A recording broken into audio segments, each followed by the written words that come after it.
বরমশাই বাজারে গেলে একদম ধরে বেঁধে নিয়ে আসে। তাই এই যে দেখো কত রকমের মাছ এনেছে। লোটে মাছ, এখানে চিংড়ি মাছ, এখানে আছে ভোলা মাছ, আবার এনেছে কিন্তু এই যে তোমাদের দেখাই রুই মাছ। বরমশাই এত মাছ এনেছে, কোন মাছটা করব আর কোন মাছটা রেখে দেবো আমি কিছু বুঝতে পারছি না। তাই বরমশাইকে বললাম যে তাহলে রুই মাছটা হচ্ছে একটু মাছের ঝোল করি, বেশ কিছু, যেহেতু আমাকে তো প্রতিদিনই ওষুধ খেতে হয়, সেই জন্য আমার শরীরটা একদমই মানে কদিন রিচ খেয়ে খেয়ে আর ভালো লাগছে না। সেই জন্য ভাবলাম বরমশাইকে বললাম যে একটা পোনা মাছ নিয়ে আসবে, আমি সেই মাছটা আজকে ঝোল করব। তা বরমশাই এই যে রুই মাছ এনেছে, ভাবছি ডাঁটা দিয়ে পেঁপে দিয়ে আলু দিয়ে রুই মাছের ঝোল হবে। আর এখানে হচ্ছে লোটে মাছটা একটু ঝাল করব পেঁয়াজ আদা রসুন দিয়ে।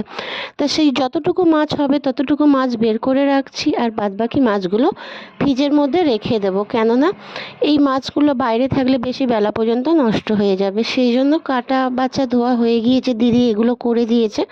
আমি এখন নিয়ে ফ্রিজে গুছিয়ে রাখবো, তাহলে মাছটা অনেকটাই ভালো থাকবে।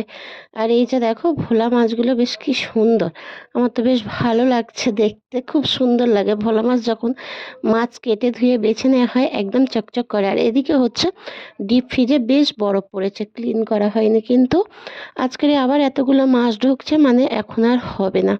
সেই জন্য এখন মাছগুলো রেখে দিচ্ছি, কেননা মাছগুলো নর্মালে রাখলে খুব একটা ভালো থাকবে না।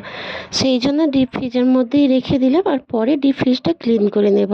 আর এদিকে সমস্ত বাটনা মশলা সমস্ত কিছু আমার দিদিটা করে দিয়েছে, আর আজকের রান্না করবে বরমশাই। এই যে দেখো রান্না বসিয়ে দিয়েছে বরমশাই। আর এদিকে হচ্ছে লোটে মাছের ঝালটা বললাম যে আগে ওটা করে নাও, তারপর লাস্টে মাছের ঝোলটা হবে, তাহলে মাছের ঝোলটা হচ্ছে গরম থাকবে বেশ ভালো। আর দিয়ে আমাকে বরমশাই বলল যে বিকালবেলা ফল খেলে তোমার ঠান্ডা লেগে যাবে, সেই জন্য এখন এই যে দিদি এখানে দুটো লেবু আর একটা বেদানা দিয়ে গিয়েছে।